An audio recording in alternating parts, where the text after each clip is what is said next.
संत रामपाल जी महाराज एक ऐसे महान संत जिन्होंने अपनी सतभक्ति, तत्व ज्ञान, करुणा और सेवा के बल पर समाज में नई मिसाल कायम की है।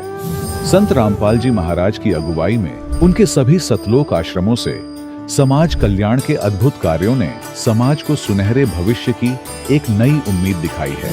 संत रामपाल जी महाराज से नाम दीक्षा लेने के बाद लाखों लोगों की लाइलाज बीमारियां जैसे कैंसर, एड्स आदि ठीक हुई। संत जी के ज्ञान से प्रेरित होकर उनके अनुयायियों ने लाखों यूनिट रक्तदान किया। संत जी ने लाखों बहन बेटियों का दहेज मुक्त विवाह करवाया।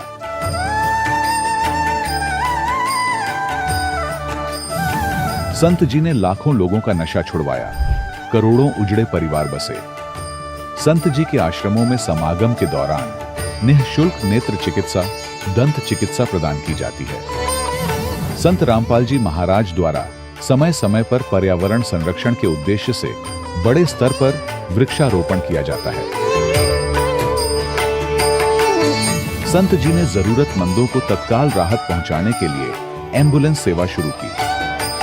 संत जी अपने अनुयायियों को देहदान के लिए प्रेरित करते हैं, जिससे मानवता की सेवा और चिकित्सा क्षेत्र में सुधार हो सके। संत रामपाल जी महाराज के सभी आश्रमों में हर रोज निःशुल्क भंडारा आयोजित किया जाता है, जहां हर वर्ग, हर जाति और हर धर्म के लोग एक साथ बैठकर भोजन करते हैं।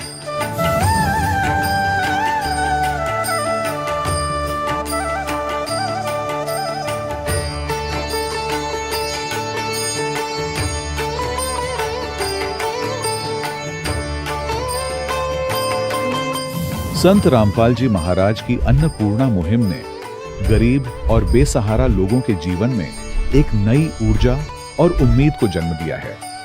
घर घर खाद्य सामग्री और जरूरी मदद पहुंचाकर संत रामपाल जी महाराज ने लोगों को दुख और मजबूरी से लड़ने की ताकत प्रदान की है।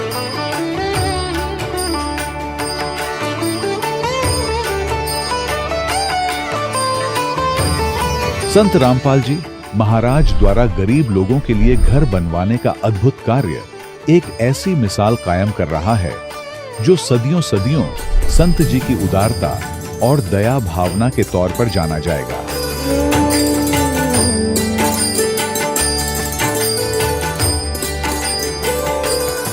संत रामपाल जी महाराज के आश्रम में हजारों बुजुर्गों को सम्मान और प्यार के साथ जीवन जीने का अवसर मिलता है।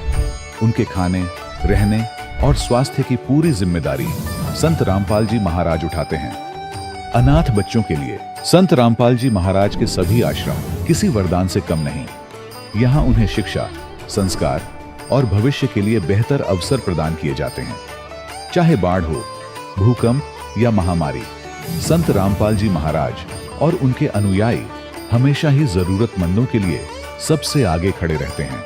कोविड महामारी के दौरान संत रामपाल जी महाराज के आश्रमों से करोड़ों लोगों के लिए भोजन, दवाइयां और जीवन रक्षक सामग्रियां उपलब्ध कराई गई। चाहे गरीब की मदद हो या किसी शोषित और पीड़ित वर्ग के हक और सम्मान की लड़ाई, संत रामपाल जी महाराज ने हमेशा ही उनकी दबी आवाज को सरकारों तक पहुंचाया है और उन्हें उचित न्याय दिलवाने में अहम भूमिका अदा की है।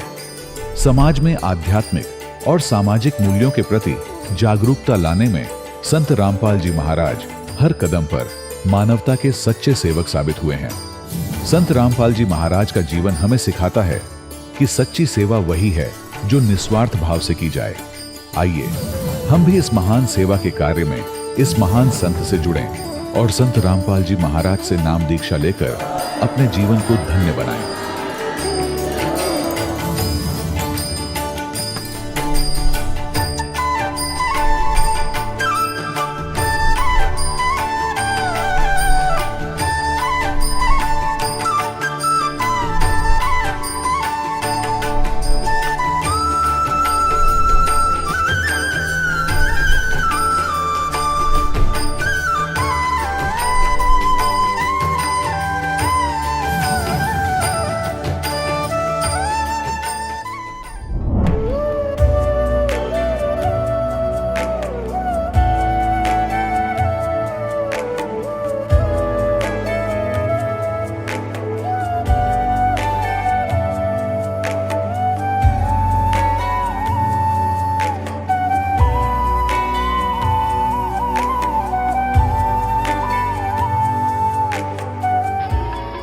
प्रभु राम देव भगवान अल्लाह खुदा ईश आदि नाम एक ही शक्ति के हैं।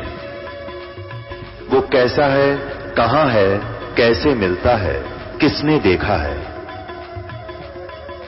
ये प्रश्नवाचक चिन्ह पूर्ण रूप से हटाने के लिए अवश्य सुनिए जगत गुरु तत्वदर्शी संत रामपाल जी महाराज के अमृत वचन, सर्व पवित्र धर्मों के पवित्र शास्त्रों के आधार पर। सत साहिब दर्शकों, मनुष्य जब से इस काल लोक में फंसा है तब से उसे पूर्ण परमात्मा की तलाश है। इसलिए वह कभी धर्म बदलता है तो कभी पंथ, और हमेशा इसी कोशिश में लगा रहता है कि मुझे पूर्ण परमात्मा की प्राप्ति हो जाए। ऐसी ही कहानी है छत्तीसगढ़ के रहने वाले हुमन जी की।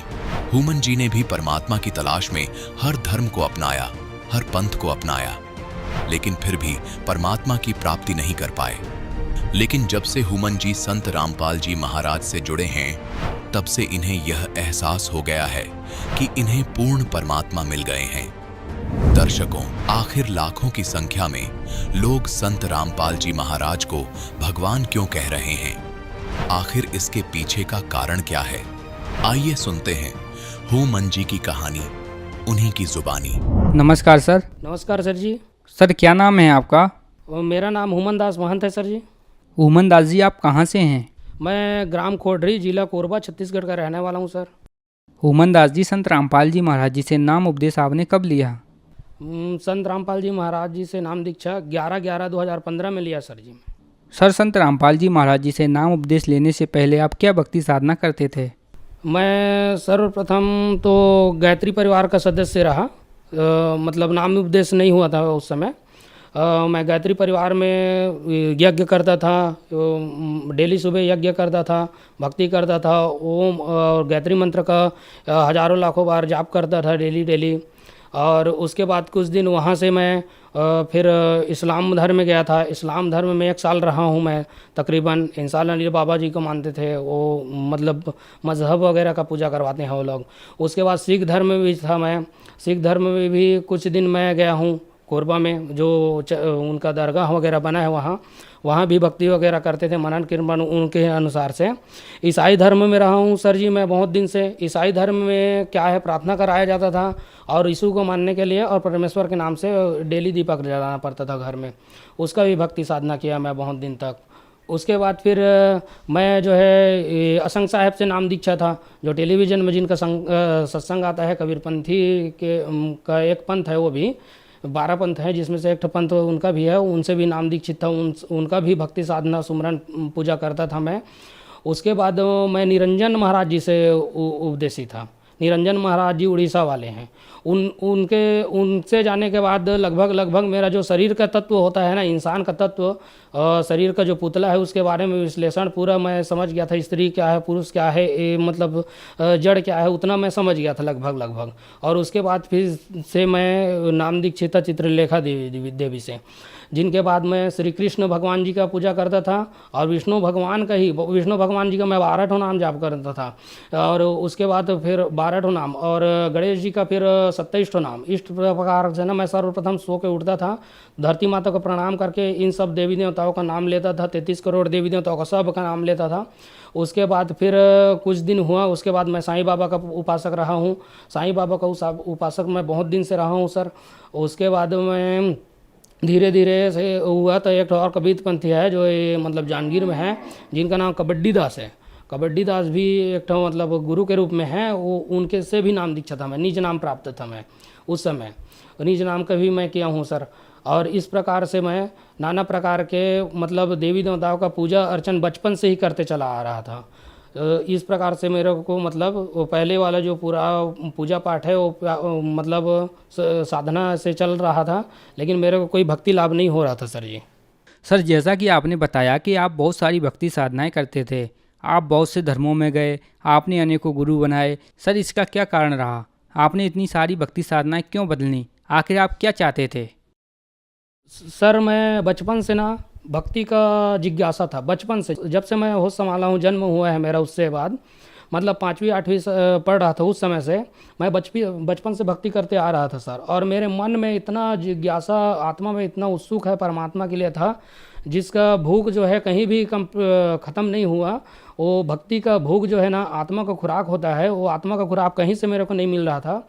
और इस मार्ग में आने के बाद मेरे को जो आत्मा का खुराक है ना, परमात्मा संत रामपाल जी महाराज जी से नाम दीक्षा लेते ही 1 हफ्ते बाद संतुष्टि हो गया। सर, संत रामपाल जी महाराज जी से आपने नाम उपदेश लिया तो क्या आपको कोई लाभ भी मिले? सर, संत रामपाल जी महाराज जी से नाम दीक्षा लेने के बाद मेरे को तो अनेक प्रकार के लाभ मिले।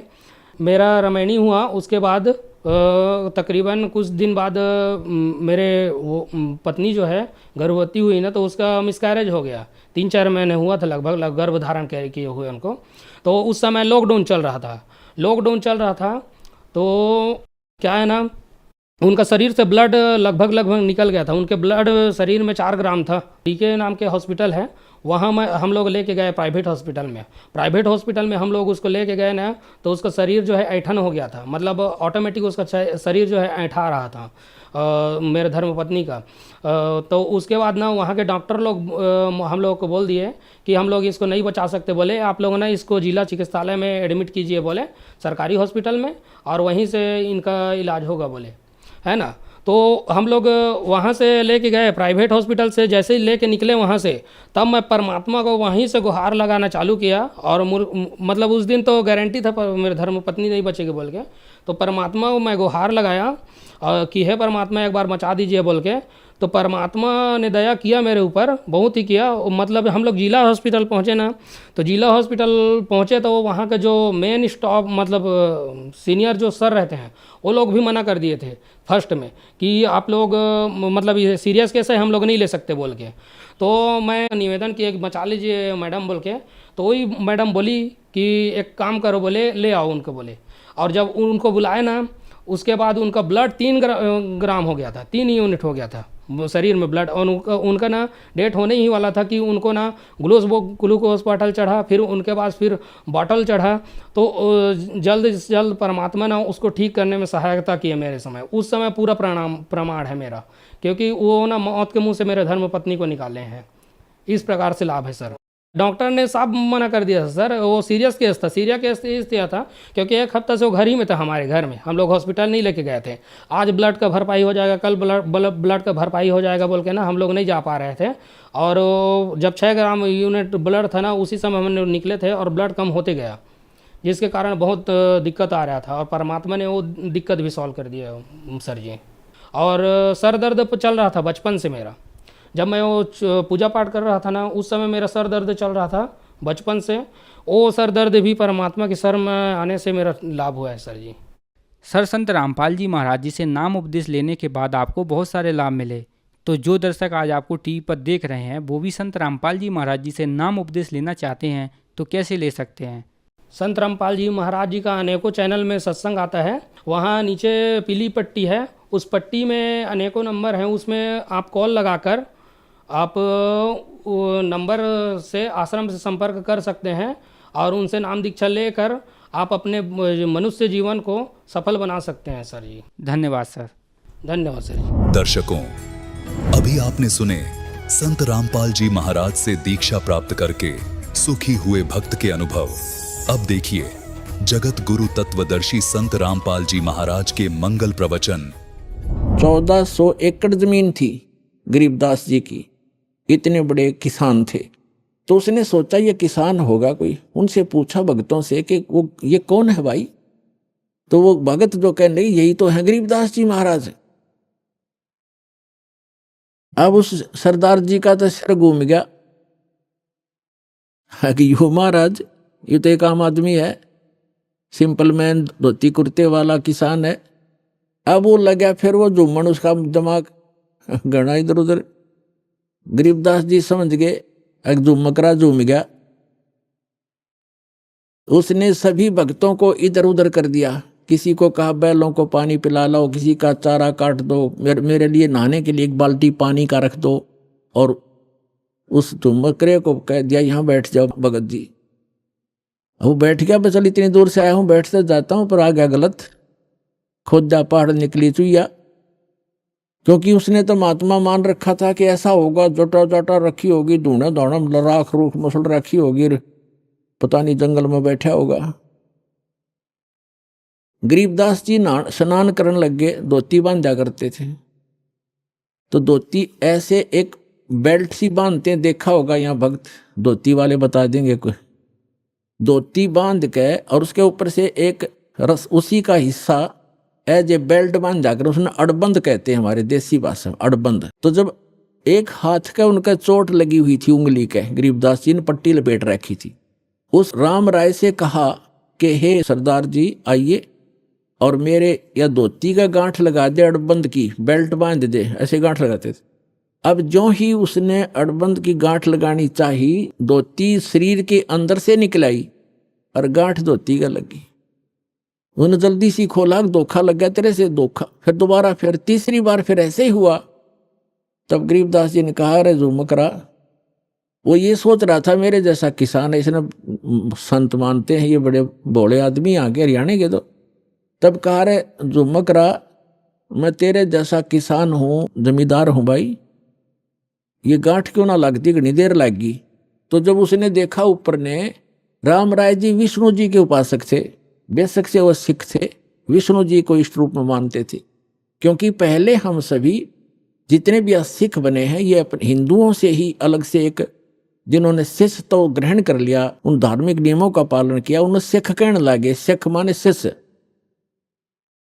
तो क्या देखा उस राम राय ने, गरीबदास जी का ऊपर का हिस्सा, चार हाथ, हाथ में वो सब गदा पद्म शंख सुदर्शन घूम रहा है, मुकुट है, यानी विष्णु रूप दिखाई दिया। चरणों में गिर गए, पूरी तरह है भगवान माफ करो, मैंने तो आपका सिंपल मैन मान लिया। उठा तो फिर वो जोगा जो गरीबदास, उसने सोचा कोई सपना देख लिया तने, वो फिर बैठ गया। फिर भी उसने सोचा चल कुछ तो है महात्मा में, कुछ करामात है, इससे कुछ ज्ञान प्राप्त करते हैं। तब सारी सृष्टि रचना सुनाई गरीबदास जी ने कि भाई हम कौन हैं, कहाँ से आए हैं। हम सुल्तानी नानक तारे दादू को उपदेश दिया, जात जुलाखा भेद न पाया, ये काशी महे कबीर हुआ। अनंत कोट ब्रह्मांडे का एक रति नहीं भारे, सतगुरु पुरुष कबीर हैं ये कुल के सर्जनहार। पूरी ब्रह्मा विष्णु महेश की स्थिति बताई, सारे ब्रह्मांडों की रचना जो कबीर परमात्मा ने दिखाई थी आंखों और बताई थी, वह बताई। तब राम राय कहता है, हे महाराज, ये ज्ञान आज तक हमारे को किसी ने नहीं बताया। तो गरीबदास जी ने कहा कि आपके ग्रंथ में ज्यों का त्यों विद्यमान है, पर उसको समझ नहीं पा रहे ये वर्तमान के तेरे जितने भी पाठी हैं, सिख हैं।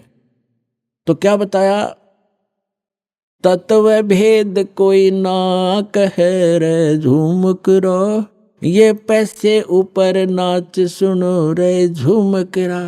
कोटों मध्य कोई नहीं रे झूमकरा, अरबों में कोई गर्क सुनो रे झूमकरा।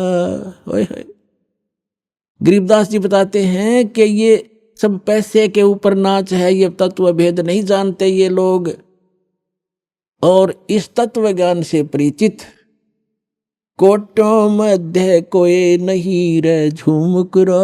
उस राम राय को झुमकरा कहने लगे भगवान गरीबदास जी, उसका उर्फ नाम था झुमकरा। तो इस एक बात से तो ये प्रभावित हुआ कि तेरा नाम झुमकरा है, यहाँ कोई जाना नहीं था, इन्होंने झुमकरा बता दिया। जो आम व्यक्ति वहां झुमकरा से जानते हैं, ओरिजिनल नाम राम राय था उसका।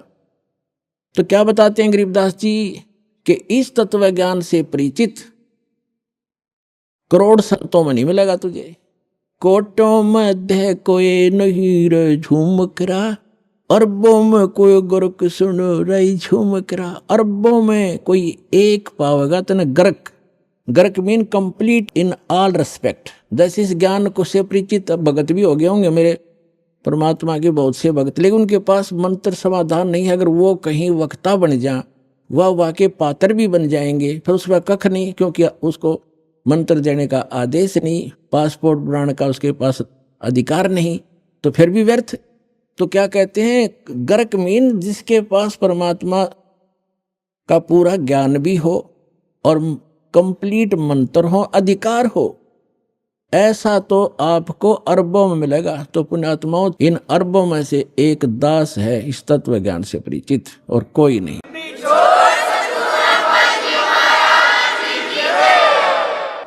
अब हम आज का प्रसंग पूरा करते हैं। अब कहते हैं 7वें अध्याय के 18वें मंत्र में गीता ज्ञानदाता अपनी गति को भी अनुत्तम क्यों कहता है, घटिया क्यों कहता है? इसका यह है कि जन्म मृत्यु ये खुद कहता है गीता ज्ञानदाता 4थे अध्याय के 5 और 9 श्लोक में, दूसरे अध्याय के 12वें श्लोक में, 10वें अध्याय के दूसरे श्लोक में, कि अर्जुन तेरे और मेरे बहुत जन्म हो चुके हैं, आगे भी होते रहेंगे और पहले भी हो चुके हैं। इसलिए 18वें अध्याय के 62वें श्लोक में कहता अर्जुन तू सर्वभाव से उस परमेश्वर की शरण में जा, उसकी कृपा से परम शांति को, सनातन परम धाम को प्राप्त होगा। तत्वदर्शी संत खोज ले, उससे वो ज्ञान और समाधान प्राप्त होगा। तो तत्वदर्शी संत नहीं मिलेगा तो ऐसे ही जन्म और मृत्यु तेरे भी रहेंगे, मेरे उपासक के भी रहेंगे, मेरे भी रहेंगे, वो खुद कहता है। तो अब ये 7वें अध्याय के 18वें श्लोक में कहता है मेरी गति भी अनुत्तम है, घटिया है, क्योंकि जन्म मृत्यु तेरी भी मेरी भी। ब्रह्म साधक ब्रह्मलोक में जाता है। 8वें अध्याय के 16वें श्लोक में कहा कि ब्रह्मलोक पर्यंत भी ये प्राणी सभी पुनरावृत्ति में है, इनका भी जन्म मृत्यु होता ही रहेगा। और जब जहां जन्म मृत्यु होगा और युद्ध करना होगा वहां शांति नहीं हो सकती। तो यहां कहता है अनुत्तम क्यों बताया? अपनी गति को, अपने यानी ओम नाम के जाप से ब्रह्म प्राप्ति को भी अनुत्तम गति बताया है। किस लिए? इसका उदाहरण देते हैं। एक चुनक नाम के ज्ञानी आत्मा थे, समर्पित भगवान पे, और साधना और ज्ञान वही वेद और इन अधूरे गुरुओं वाला, हठ योग ब्रह्मा जी वाला, ओम नाम वेदों वाला, ये साधना किया करते थे। सभी करते रहे। उन्होंने भी ऐसी साधना के लिए हजारों वर्षों तक सूख के काटा होगे, बड़ी बड़ी पलकें होगी, बड़े बड़े बाल होगे परमात्मा पाने के लिए। लेकिन गीता अध्याय नंबर 11 के श्लोक 47-48 में गीता ज्ञानदाता स्पष्ट करता है कि अर्जुन मेरी प्राप्ति यानी ब्रह्म की प्राप्ति, भगवान प्राप्ति ना वेदों में वर्णित विधि से, ना किसी मंत्र से, ना जप से, ना तप से कोई नहीं कर सकता। उससे हो ही नहीं सकती वेदों में वर्णित विधि से। तो जिस कारण से इन ऋषियों ने वेदों से मंत्र ओम लिया, उसकी साधना हठ योग ब्रह्मा जी से लिया, साधना करने लगे। उसे भगवान तो मिलना था ही नहीं, वो स्पष्ट कर रहा है। तो उससे सिद्धियां आ गई इनके अंदर, और उन सिद्धियों के आधार से ये प्रभु पाक गए अपनी एक दूसरे। जैसे अगस्त ऋषि में सिद्धि थी 7 समुद्रों को पी लेना, ये कोई छोटी सिद्धि है? 7 समुद्रों को एक घूंट में ऐसे चलू भर कर और सारे सुखा दिए थे, ऐसी सिद्धि होती है आध्यात्मिक शक्ति। लेकिन ये भगवान नहीं हो सकता इन सिद्धियों से। और फिर वापस कुरला कर दिया तो 7 समुद्र भर गए। तो कहने का भाव ये है कि ये तो सिद्धि है, परमात्मा की साधना करने से थोड़ी बहुत ये बैटरी चार्ज हो जाती है, जिसे कुछ चमत्कार दिखा देते हैं। इन्वर्टर में पंखा चल पड़ा, लाइट चल पड़ी, छोटा मोटा रोशनी होगी, मोटर नहीं चला सकता इन्वर्टर जो 10 पावर हाउस पावर की। तो ये छोटे मोटे इन्वर्टर बन गए और बैटरी चार्ज हुई, फिर डिस्चार्ज कर दी, वो खत्म हो गए, पशु बन गए। तो कहने का भाव ये है, ऐसे ही चौनक ऋषि थे, इन्होंने सिद्धियां प्राप्त कर ली और इतनी सिद्धि होगी कि आम सिद्ध पुरुष भी उसका अगर नतमस्तक होने लगा, बड़ा बोलबाला हो गया। एक मानदाता चक्रवर्ती राजा था। चक्रवर्ती राजा का अर्थ होता है जिसका पूरी पृथ्वी पर शासन हो, और उसके अंतर्गत छोटे छोटे नवाब राजा लोग होते हैं, वो उसको टैक्स देते हैं, उसके पराधीन होते हैं, उसके आदेश से चलते हैं, सब कार्य करते हैं। और 2-4 वर्ष के बाद वो क्या करता है राजा, ये देखने के लिए कि मेरे शासनकाल में मेरी पराधीनता कोई अस्वीकार तो नहीं कर दिया, यानी मेरे अपने आप में स्वयंभू कोई राजा ना बन गया हो, उसके लिए एक घोड़ा छोड़ते हैं जो राजा का निजी घोड़ा होता है, और उसके आगे एक पंपलेट लटका दिया जाता है कि जिस भी राजा को मानदाता चक्रवर्ती राजा की पराधीनता स्वीकार ना हो, इस घोड़े को पकड़ के बांध ले और युद्ध के लिए तैयार हो जा। राजा के पास 72 करोड़ सेना है, ये समझो सिंपल भाषा में। 72 अक्षौणी का तो वैसे अलग से होता है, जैसे इतने घुड़सवार, इतने रथ वाले, इतने फलाने, हाथी वाले, वो मिला करके सारा होता। हम सिंपल भाव से समझते हैं। 72 करोड़ सेना है, 72 अक्षौणी। किसी वो घोड़ा चल पड़ा, पीछे सैनिक थे, सैनिक घोड़ों पर, घोड़ा खाली, और वो चल रहा अपनी मर्जी से, कहीं से जा रहा, किधर ही जा रहा। तो जाते समय भी चुनक ऋषि ने देखा कि घोड़ा खाली जा रहा है, बाकी वे सवार बैठे, क्या कारण है। लेकिन वापस जब आए तो भी वहीं से आगे वो कुदरती सारी पृथ्वी पर घूम के 1, 2, 4 वर्ष के बाद तो ऋषि ने पूछा कि सैनिकों, ये घोड़े पर सवार क्यों नहीं कोई। तो सैनिकों ने बताया कि ये राजा मानदाता चक्रवर्ती राजा का घोड़ा है, इस पर कोई बैठ नहीं सकता। और इसके गले में क्या लिखा है, ऋषि ने पूछा। सैनिकों ने उत्तर दिया, इसके गले में ये लिखा है कि जो इस घोड़े को पकड़ेगा उसने राजा मानदाता जी के साथ युद्ध करना पड़ेगा, और राजा के पास 72 करोड़ सेना है। ऋषि ने पूछा, क्या किसी ने नहीं पकड़ा। तो सैनिकों ने कहा, कौन पकड़े, उसकी जाड़ फोड़ दें हम, पिलाया किसी की मां ने दूध। ये सैनिक भी एक आधा अगर मुंह फटे। तो उसने, ऋषि ने सोचा राजा को अभिमान हो गया, इसका अभिमान ठीक करते हैं। बता, ऋषि का राजा के अड़न का के तो क्या ऋषि है वो। ऋषि माने अच्छी आत्मा, वो तो गधा है बे, मतलब पंगा पा लिया। बोला, मन ये घोड़ा बांध लिया, बांध दो घोड़े को मेरे वृक्ष के, जिसके नीचे वो तपस्या करे था। सैनिकों ने कहा उस ऋषि से कि ये घोड़ा आप बांधोगे, मानदाता चक्रवर्ती का युद्ध करोगे। कहा, मैं युद्ध करूंगा उसके साथ। सैनिकों ने कहा, कंगले, तेरे दाने खाने को नहीं, तेरी क्यों सामत आई है, चुप करके अपनी भक्ति कर और माला फेर। क्यों मरे तू बेआई मौत क्यों मर रहा है। उसने, चुनक ऋषि ने कहा कि तुम राजा के से जाके कह दो कि चुनक ऋषि ने तेरा युद्ध स्वीकार कर लिया।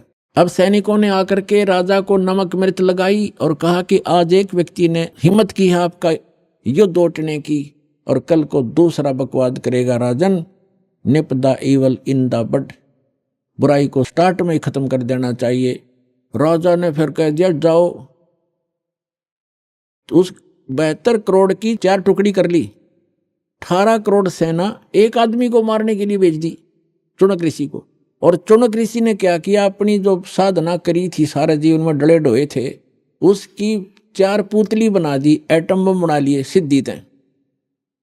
एक एटम बम छोड़ दिया पुतली, उसने कत्लेआम मचा दिया। घड़ियां पुतली होगी हजारों करोड़ों की संख्या में, और कत्लेआम मचा दिया।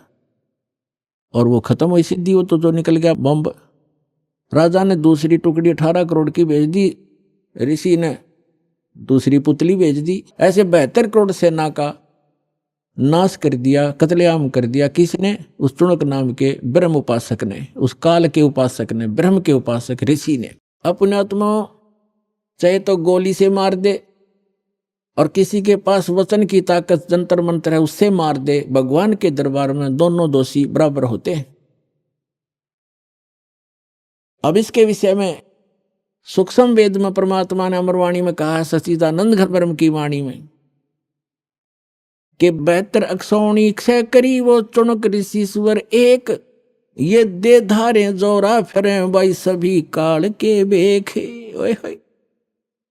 72 अक्षौणी खा गया वो चुनक ऋषिश्वर एक। मानदाता राजा की 72 करोड़ सेना का नाश कर दिया। किसने, उस चुनक ऋषिश्वर अकेले ने। ऋषिश्वर जैसे मुनि और मुनिवर और मुनीश्वर, एक तो मुनि आम साधक, और मुनिवर उन साधकों में श्रेष्ठ मुनि, और फिर मुनीश्वर उन श्रेष्ठ मुनियों में भी परम श्रेष्ठ, यानी उस मुनीश्वर ऋषिश्वर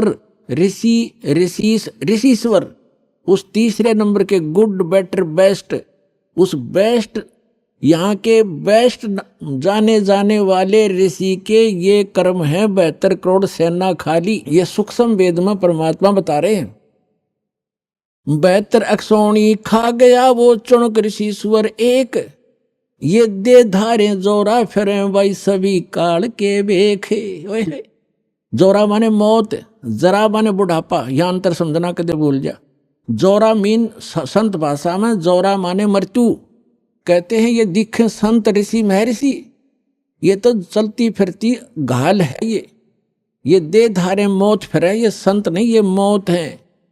ये सभी काल के भेख, ये ब्रह्म के साधक, ब्रह्म तक के पुजारी, ये सभी काल के भेख, दे धारे जोरा फिरे या मौत फिरे, चलती फिरती मनुष्य रूप में इतने मानस मार दिए, तुम इनको महर्षि कहते हो। तो यहाँ गीता ज्ञानदाता भी कहता है कि ये ऋषि हैं तो नेक, लेकिन तत्वदर्शी संत ना मिलने से मेरे वाली अनुत्तम घटिया साधना में लीन रहे, गति में लीन रहे। अब क्या बनेगा? ओम नाम के जाप से ये ब्रह्म लोक जाएगा, और जो सिद्धि की थी, जो साधना तपस्या की, से ये राजा बनेगा। और जो इसने 72 करोड़ सेना मार दी, वो बैड अकाउंट अलग से लिखा जाएगा, वो फिर इसको भोगना पड़ेगा। जैसे ये ओम नाम की साधना से ब्रह्मलोक में जाएगा, वहां अपनी पुण्य समाप्त करके इस मंत्र के जाप का नाश करके कमाई का ये वापस आएगा, राजा बनेगा पृथ्वी पर।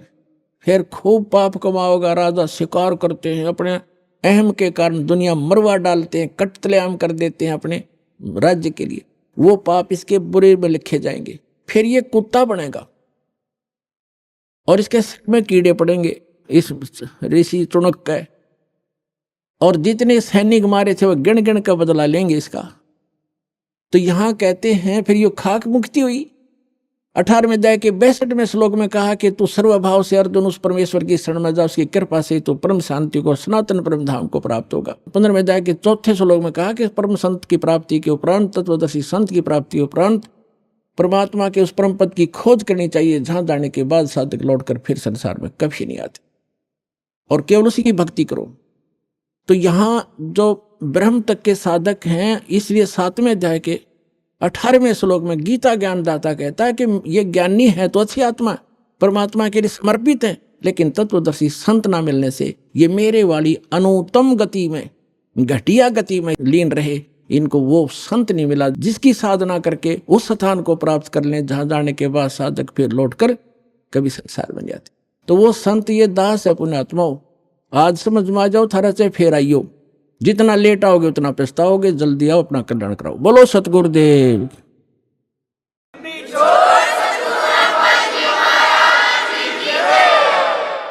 परम पिता परमात्मा पूर्ण ब्रह्म, सारी सृष्टि के रचनहार कबीर देव, कबीर साहब, अल्लाहू अकबर, जुलाहा कबीर, धानक कबीर, ये हम सभी आत्माओं के पिता हैं, ये हमारे हमदर्द हैं। यही वो परमात्मा है जिसने सर्व ब्रह्मांडों की रचना की है। पुण्यात्माओं, सौभाग्य आपका, आप जी का जन्म ऐसे समय में हुआ है जिस समय को परमात्मा ने पूर्व निर्धारित किया हुआ है कि जिस समय कलयुग 5500 वर्ष बीत जाएगा, तब इस अध्यात्म मार्ग को, जो संपूर्ण, कंप्लीट इन ऑल रिस्पेक्ट, जो स्पिरिचुअल नॉलेज है, अध्यात्म मार्ग है, ज्ञान है, इसको सार्वजनिक करने के लिए कहा था भगवान ने।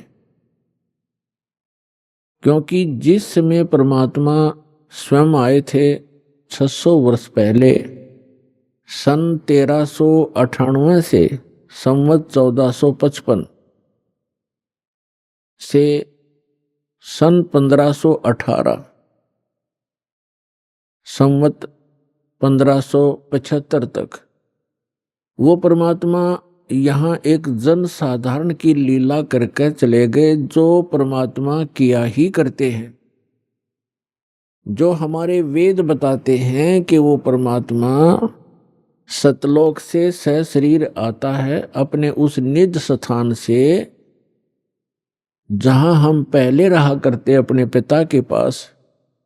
हम बालकपन में हम अज्ञानता के कारण अपने उस मूल मालिक को, उस सर्व सुखदायी परमात्मा को छोड़कर यहाँ इस काल के साथ आ गए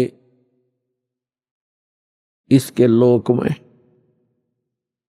तो वो परमात्मा वहां से आकर हमें पुनः वो याद दिलाने आते हैं कि आप जहां रह रहे हो ये लोक ठीक नहीं, यहाँ की कोई व्यवस्था भी अनुकूल नहीं है।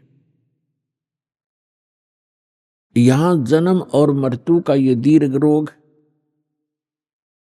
और आपको ऐसा कच्चा शरीर दिया है जिसमें कोई ना कोई रोग अवश्य व्यापा रहता है, लगा रहता है।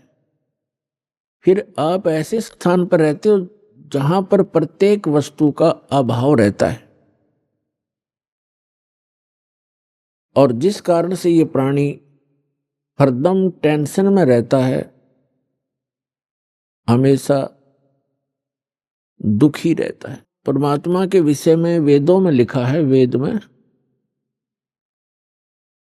कि वो परमात्मा अपने उस स्थान से चलकर आता है जहां हम पहले रहा करते थे, और परमात्मा अब भी वहां रह रहे हैं, और हमारे असंख्यों भाई बहन वहां पर वर्तमान में भी रह रहे हैं, जो पहले वहीं थे, यहां आए नहीं, और जो यहां से परमात्मा की सतभक्ति करके वापस चले गए हैं, वो वहां अब भी रह रहे हैं। तो वहां से चलकर वो परमात्मा आते हैं, एक जन साधारण की लीला करते हैं। वो ऐसी लीला करते हैं कि प्रत्येक प्राणी को इस काल के लोक में यदि सुखी रहना है, तो वो विधि, वो तरीका, वो एक भूमिका परमात्मा स्वयं ही करते हैं। परमेश्वर कबीर जी एक झोंपड़ी में रहा करते थे, पूरा परिवार, वैसे तो पूरा विश्व उसी के बच्चे हैं, उसी के पुत्र पुत्री हैं, लेकिन उस समय उन्होंने एक गृहस्थ विधि से परिवार नहीं बनाया था। परमात्मा के परिवार में कुल 5 सदस्य थे। एक तो नीरू और नीमा, ये 2, जिनको परमात्मा लहर तारा नामक तालाब पर कमल के फूल पर शिशु रूप में मिले थे, और एक स्वयं परमात्मा, और एक लड़का एक लड़की। लड़के का नाम कमाल था, लड़की का नाम कमाली था। ये दोनों, लड़का और लड़की, परमात्मा ने मृत जीवित किए थे किसी विशेष परिस्थिति में। तो ये कुल परिवार था परमात्मा का।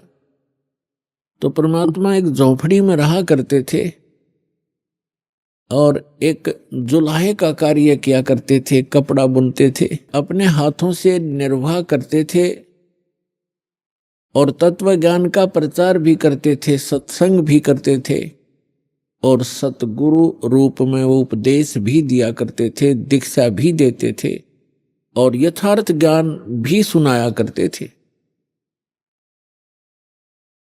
तो वो परमात्मा 600 वर्ष पहले आए थे। उन्होंने स्वयं ही अपनी महिमा आप ही बताई है कि चारों युग में मैं आया हूं, प्रत्येक युग में। सतयुग में सत सुकृत कै टेरा, त्रेता नाम मुनींदर मेरा, द्वापर में करुणा में कहाया, कलयुग नाम कबीर दराया। परमात्मा कहते हैं चारों युग में मैं आया, और जो परमात्मा लीला किया ही करते हैं, अच्छी आत्माओं को मिलते हैं, उनको तत्व ज्ञान से परिचित कराते हैं, फिर अपने सतलोक में ले जाते हैं, वहां से फिर वापस छोड़ते हैं अपना साक्षी बना करके। कैसा है भगवान, कहाँ रहता है परमात्मा, कैसे मिलता है वो भगवान। तो ये सब अपनी प्यारी आत्माओं को बताते हैं परमेश्वर, और उनको अपने से परिचित कराकर संसार में पुनः छोड़ देते हैं। फिर वो महापुरुष उस परमात्मा की आंखों देखी महिमा सुनाया करते हैं। उनमें से कौन कौन है जिनको दास जानता है, मुझ दास के नॉलेज में कलयुग के अंदर हैं। आदरणीय द्रवदास साहिब जी,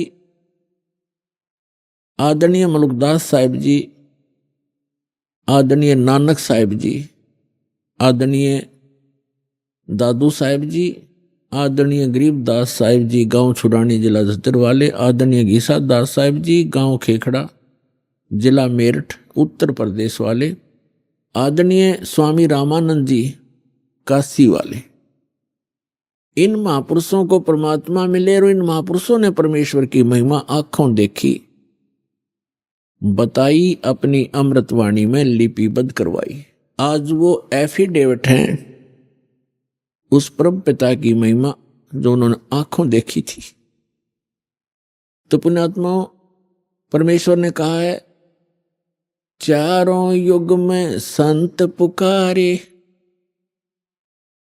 कूक कहा हम हेल रे, हीरे माणिक मोती बरसें, ये जग चुगता ढेल रे।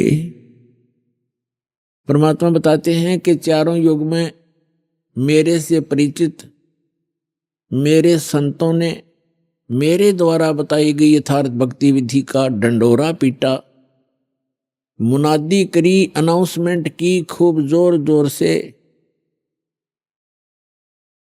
और मैंने भी आकर के प्रत्येक युग में इस यथार्थ ज्ञान रूपी हीरे मोती लालों की वर्षा की।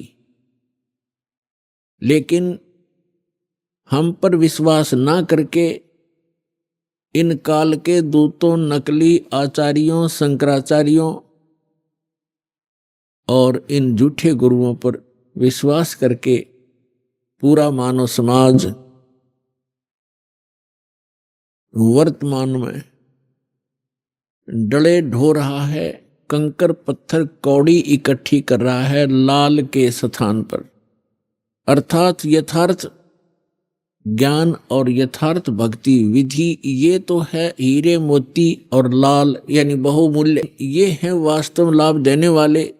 और जो गीता अध्याय नंबर 16 के श्लोक 23 में कहा है कि शास्त्र विधि को त्याग कर जो मनमाना आचरण करते हैं, मनमानी पूजाएं करते हैं जो शास्त्रों में, सदग्रंथों में विद्यमान नहीं है, तो उनको न तो कोई सुख होता है, न उनको कोई सिद्धि प्राप्त होती है, और न ही उनकी गति होती है, अर्थात व्यर्थ, यूजलेस। अभी आपने सुने संत रामपाल जी महाराज के मंगल प्रवचन।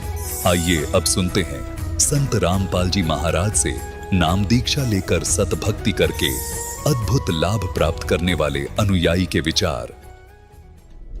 दर्शकों, क्या एक पुस्तक के माध्यम से प्राप्त गुरु का मार्गदर्शन जीवन की तस्वीर को पूरी तरह बदल सकता है? आज हम आपको मिलवाने जा रहे हैं इंदौर के रहने वाले मुकेश जी से। दरअसल मुकेश जी अपनी समस्याओं से इस कदर परेशान हो चुके थे कि एक समय इन्होंने आत्महत्या जैसा कठोर कदम उठाने का पक्का इरादा कर लिया था। पर इसी बीच इन्हें संत रामपाल जी महाराज द्वारा लिखित पुस्तक ज्ञान गंगा मिली।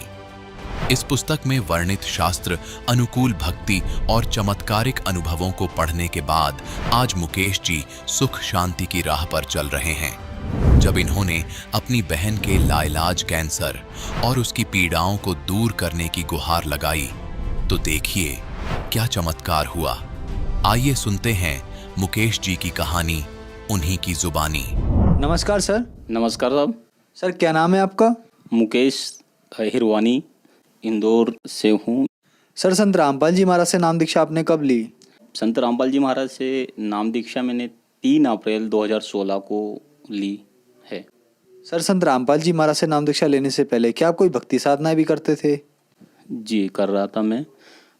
जैसे हमारे सभी समाज में करते हैं अन्य देवी देवताओं की, ऐसे 33 करोड़ देवी देवताओं की भक्ति कर रहा था। हमारे गांव में सारे लोग राधा स्वामी पंथ से जुड़े हुए थे। जब राधा स्वामी पंथ से जुड़े हुए थे तो मुझे भी लगा कि राधा स्वामी में जाते हैं तो क्या है, तो मैं 1996 से राधा स्वामी के सत्संग सुनने के लिए जाने लगा। राधा स्वामी के सत्संग सुनने के लिए मैं जाता था तो वहाँ पर गुरु जी बहुत अच्छी ज्ञान की चीज़ें बताते थे कि मीराबाई ने ऐसी भक्ति करी है, गुरु नानक देव जी ने ये भक्ति करी है, रविदास जी महाराज ने ये भक्ति करी है और उस परमात्मा को प्राप्त कर रहे हैं। और ये सारे राम रहीम वगैरह गॉड, अल्लाह, इनके सबके सिर्फ रास्ते अलग है, बल्कि रास्ते सब जाके एक ही जगह मिलते हैं और वो सबका मालिक एक है और उसकी भक्ति करना चाहिए और उन मंत्रों का जाप करना चाहिए जो गुरुजी देते हैं और इसके बाद में ये परमात्मा के प्राप्त करने के लिए हैं। तो जब संतों की वाणी बोलते थे और संतों के बारे में बताते थे कि परमात्मा एक है, राम रहीम एक है, तो वो परमात्मा कौन है, मेरे दिमाग में क्लिक करता था कि वो परमात्मा है कौन। जिसकी भक्ति करते हैं वो परमात्मा के बारे में जानने की कोशिश कर रहा था मैं कि वो परमात्मा कौन है। बल्कि राधा स्वामी के अंतर्गत मैं 17 साल तक गया, उन्होंने अभी तक उस परमात्मा का मुझे नाम नहीं बताया कि वो परमात्मा कौन है। परमात्मा के बारे में मुझे उनके द्वारा बताए हुए ज्ञान से नहीं चला। तो वहाँ से मैं आसाराम बापू जी के सत्संगों में गया।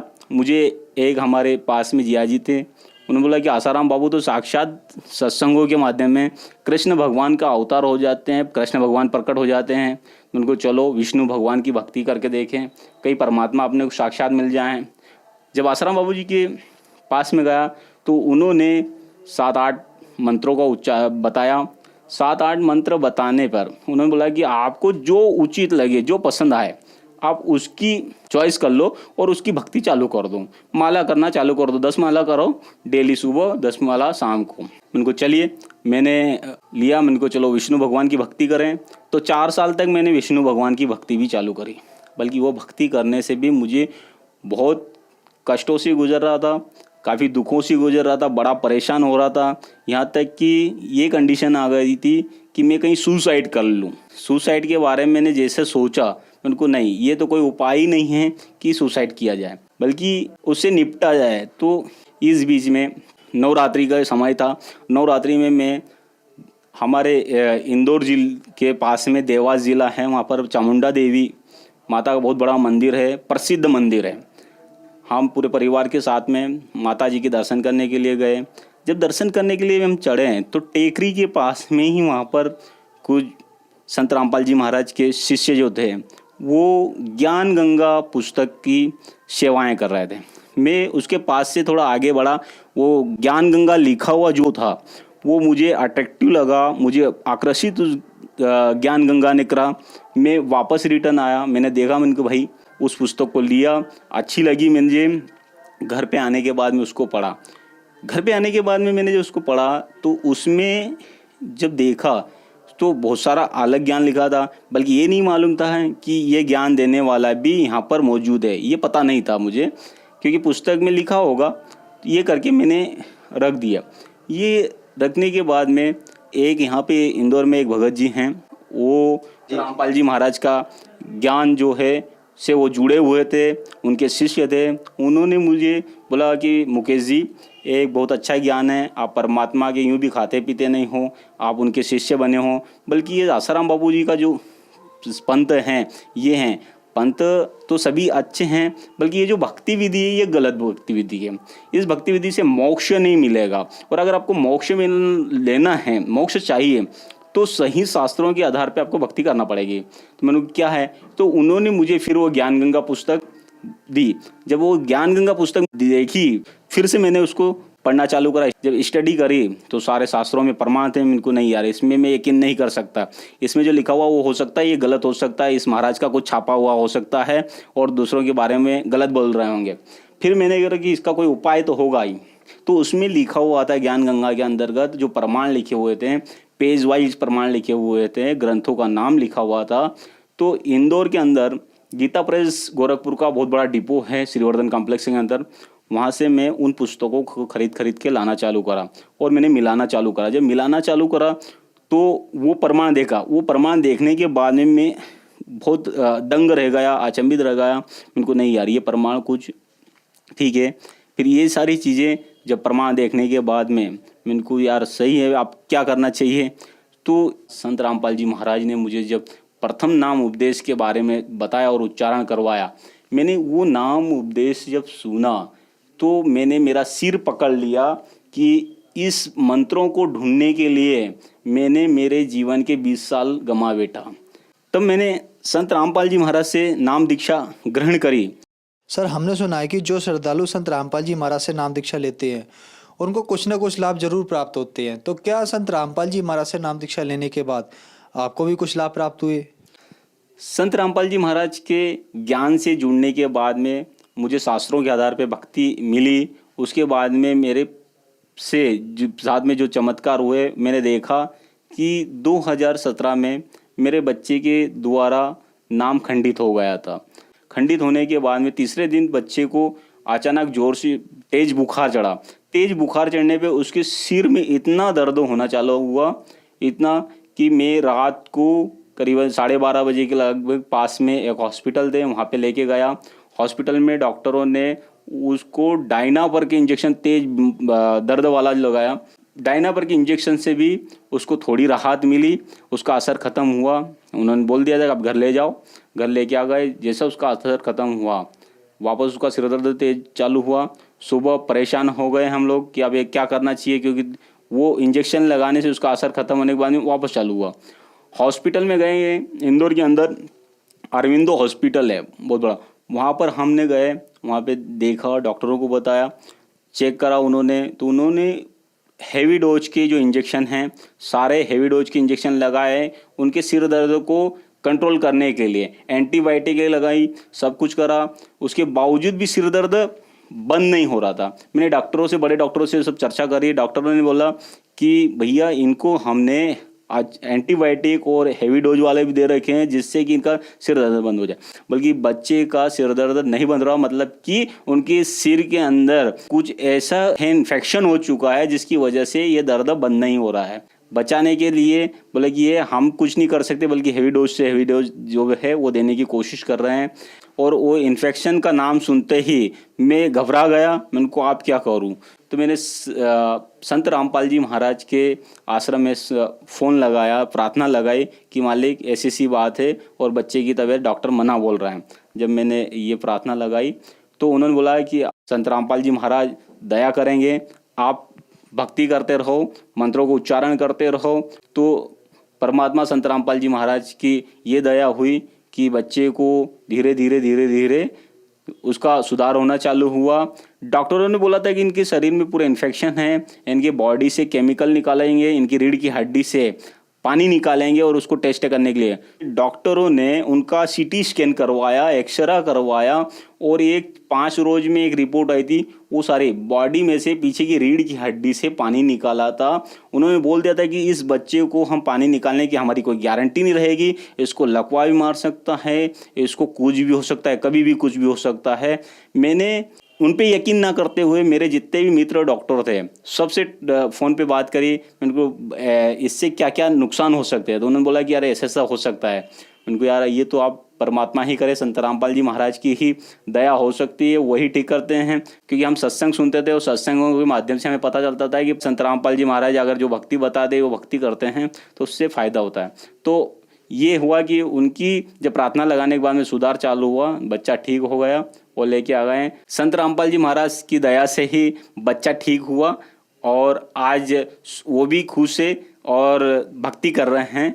और दूसरा एक और चमत्कार अभी नया हुआ था। मेरी सिस्टर ने संत रामपाल जी महाराज से नाम दीक्षा ग्रहण करी। उन्होंने ग्रहण करने के बाद में उन्होंने ठीक से मर्यादा नहीं रखी, नाम खंडित कर लिया। नाम खंडित होने के बाद में उनको बहुत बड़ी गंभीर बीमारी, कैंसर की बीमारी हुई। ये मुझे नहीं पता चला। जब उनको ज़्यादा तकलीफ होने लगी और तकलीफ होने के बाद में उन्होंने सबसे पहले है मेरी पत्नी को बताया कि भाभी ऐसी ऐसी प्रॉब्लम है। मैंने को ये कब से है? बोले कि ये मुझे करीब 3 से 4 साल हो गए। मैंने को बहन बताना चाहिए इतनी बड़ी बीमारी। मैंने को चलिए दिखाते हैं। मैंने मेरे पर्सनल डॉक्टर को दिखाया। डॉक्टर को दिखाने के बाद बोले मुकेश जी इसका अपने को एक बायोप्सी करवाना पड़ेगा। बायोप्सी एक जिससे इसका टेस्ट होता है और वो टेस्ट बाहर होके आता है। मैंने को चलिए ठीक है। मैंने को टेस्ट बोले 3,000 रुपये की ये रहेगी और ऑपरेशन का मिला के 4,000 रुपये लगेंगे। मैंने को चले ठीक है। उन्होंने एक फ़ीस निकाला, बायोप्सी के लिए पहुंचाया और जब उसकी रिपोर्ट आई तो पता चला है कि 3 ग्रेड का जो कैंसर तरह हैं वो 3 ग्रेड का कैंसर क्रॉस हो चुका था और 4थे ग्रेड में लगने वाला था। उन्होंने बोला कि ये 4थे में आप ज़्यादा समय नहीं लगेगा। उनको 4थे की स्टेप होती कैसी है, चौथा हम कैसे पहचानेंगे कि चौथा है? बोला कि जब शरीर में कैंसर होता है, जगह जगह कैंसर की गांठें बनने लग जाती हैं, ब्लास्ट होने लग जाती है, ठीक है ना, और तकलीफ ज़्यादा बढ़ जाती है। समझ लीजिएगा ये चौथे ग्रेड का है। उन्होंने मुझे पूरी जानकारी दी, मैंने वो जानकारी मेरी बहन को नहीं बताई, क्योंकि मैं उसको बताऊंगा तो और जिएगी कैसे वो। उनको ब्रेस्ट कैंसर का था, एक की जगह दूसरी जगह भी हो गई। उनके पूरे हाथ में, दाहिने हाथ में उनका इतना मोटा हाथ हो गया और उसे फट रहा था। ये सारी चीज़ें मैं देख रहा था, इनको आप ज़्यादा ही हो गई। संत रामपाल जी महाराज जी, उनके बहन, आप शुद्धिकरण करवाओ। संत रामपाल जी महाराज से नाम दीक्षा लेके पुनः उपदेश करवा के शुद्धिकरण करवाया और उनको नाम दीक्षा दिला दी, भक्ति करवाई। धीरे धीरे ट्रीटमेंट चलता रहा। संत रामपाल जी महाराज के आश्रम में प्रार्थना करी और मालिक से बात ये करे कि आप भक्ति करो तो परमात्मा दया करेंगे, संत रामपाल जी महाराज दया करेंगे, परमात्मा दया करेंगे और आप भक्ति करते रहो। भक्ति करते करते उनको फिर सतनाम मिल गया 4 महीने के बाद में। तो उनको बहन को फिर हॉस्पिटल में लेके गए, डॉक्टरों को दिखाया। डॉक्टरों ने बोला कि इसको हमारे बस की बात नहीं है। बस की बात इसलिए नहीं कि इनको पूरा बॉडी में फैल चुका है कैंसर का, पूरा बॉडी में। ये जो दाहिना हाथ था, ये दाहिना हाथ भी इतना हो गया था और बोले कि हमारे वो बस का बात नहीं है, आप कुछ भी कर सकते हो, जो ट्रीटमेंट चल रहा है इसमें संतुष्टि रखना पड़ेगी। जब ये चीज़ मेरे भांजे ने मुझे बताया, मामा ऐसी कंडीशन बन रही है, मैं बाहर बैठ के हॉस्पिटल के बाहर खूब रो रहा था। हम इनको एक काम करें, अपन संत रामपाल जी महाराज के वहाँ पर अपना अर्जी लगाएं, एक लास्ट अर्जी लगा दें, अब जो भी परमात्मा दया करेंगे। जब वहाँ संत रामपाल जी महाराज के आश्रम में मैंने फ़ोन लगाया, प्रार्थना लगाई, प्रार्थना करने के बाद में उन्होंने बताया कि आप सतनाम का सुमरण करो और संकल्प कर लो। मैंने एक संकल्प करा वहीं से और परमात्मा की ऐसी दया हुई। संकल्प करने के बाद में संत रामपाल जी महाराज की ऐसी दया हुई कि 15 मिनट के बाद में बहन को आराम मिलना चालू हुआ। आराम मिलने के बाद में उन्होंने 20 मिनट बाद में वहीं पर अनार खाए, कुछ अनार खाने के बाद में वो सुधार होना चालू हुआ। सुधार होते होते होते होते आज बहन पूर्ण ठीक हो चुकी है। और जिसको मतलब 4 महीने जो बहन बिस्तर पे कभी सोई नहीं थी, पीठ नहीं लगाया होता, आज वो संतुष्ट सो रही है। और दया परमात्मा की, संत रामपाल जी महाराज की है कि अभी वो ठीक है और मालिक की भक्ति कर रही है। संत रामपाल जी महाराज की ऐसी दया रही कि बगैर ऑपरेशन के, बगैर दवाई के परमात्मा की दया से ठीक है बहन। और डॉक्टरों ने जो बोल दिया था कि इसको चौथे स्टेप का जो कैंसर जो फैला हुआ है, पूरी बॉडी में फैल चुका था, बोले कि इससे हमारे बस की बात नहीं, आप घर ले जा सकते हो इसको, बल्कि परमात्मा की ऐसी दया है कि अभी वो पूर्णतः ठीक है। उनका पूरा परिवार जुड़ चुका है। हाँ, एक इससे फ़ायदा ये हुआ है संत रामपाल जी महाराज की कि जो बाहर के जो भाई जो लोग जुड़े नहीं थे, वो बोलते थे कि आपको जुड़ने से, संत रामपाल जी महाराज की पूजा पाठ करने से, भक्ति करने से क्या फ़ायदा होता है। संत रामपाल जी महाराज की भक्ति का, संत रामपाल जी महाराज का विरोध करते थे, वो आज उनकी भक्ति विधि से उनके बताए हुए हम कर रहे हैं तो वो भी खुश हैं और वो अभी सत्संग देखने लग गए हैं। सर, संत रामपाल जी महाराज से नाम दीक्षा लेने के बाद आपको बहुत सारे लाभ प्राप्त हुए, तो जो श्रद्धालु आज आपको देख रहे हैं और वो भी किसी न किसी बीमारी या कैंसर के मरीज हैं, उनके लिए आप क्या कहना चाहेंगे? मैं ऐसे भाइयों से निवेदन करना चाहूँगा कि आप संत रामपाल जी महाराज से नाम दीक्षा लें, ग्रहण करें। और ग्रहण करने के बाद में बहुत सारी बीमारियां हैं और उनसे आप बच सकते हो, छुटकारा, और घर में सुख शांति भी आती है उससे आपको, कि सुख शांति भी चाहिए व्यक्ति को। इस समाज में आज की कंडीशन ऐसी है कि व्यक्ति तकलीफ़ों से गुजर रहे हैं, सही भक्ति करेंगे तो सुख शांति होंगी। और आप सारे से निवेदन है कि आप संत रामपाल जी महाराज की शरण ग्रहण करिएगा और जल्दी से जल्दी आइएगा। सर, संत रामपाल जी महाराज से नाम दीक्षा कैसे ली जा सकती है? संत रामपाल जी महाराज से नाम दीक्षा लेने के लिए टीवी चैनलों पे सत्संग आते हैं, उनके नीचे एक पट्टी चलती है, पट्टी पे नंबर रहते हैं, उन नंबरों पे आप फ़ोन लगा सकते हो। फ़ोन लगाने के बाद में आपको बता दिया जाएगा कि हर ज़िले में अभी सेंटर खुल चुके हैं नाम दीक्षा के, वहाँ जाके आप नाम दीक्षा ग्रहण कर सकते हैं। संत रामपाल जी महाराज से नाम दीक्षा ग्रहण करके आप मोक्ष प्राप्त कर सकते हो, सुख शांति प्राप्त कर सकते हो। धन्यवाद सर। सत साई।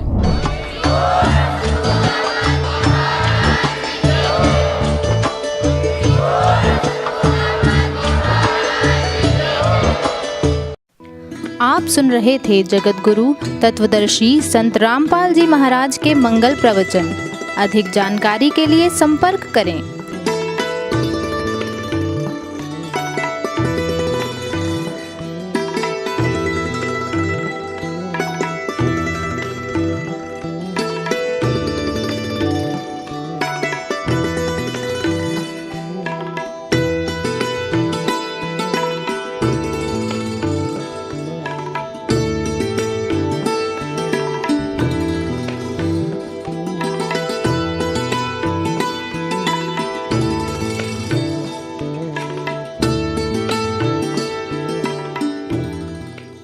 जगत गुरु तत्वदर्शी संत रामपाल जी महाराज जी के पावन सानिध्य में भक्ति की अलख जगाने तथा श्रद्धालुओं को सत्य भक्ति मार्ग का रास्ता दिखाने हेतु कनाडा के लोकप्रिय channel the TV NRI channel पर जगत गुरु तत्वदर्शी संत रामपाल जी महाराज जी के मंगल प्रवचनों का प्रसारण प्रतिदिन सुबह 7:30 बजे से 8:30 बजे तक तथा रात्रि 7:30 बजे से 8:30 बजे तक किया जा रहा है। इस सत्य भक्ति मार्ग को अपनाने के लिए अधिक से अधिक सत्संग प्रसारण देखें। इस सत्संग प्रवचन का सीधा प्रसारण संत रामपाल जी महाराज लाइव सत्संग YouTube चैनल और जगत गुरु संत रामपाल जी महाराज Facebook पेज पर भी देख सकते हैं।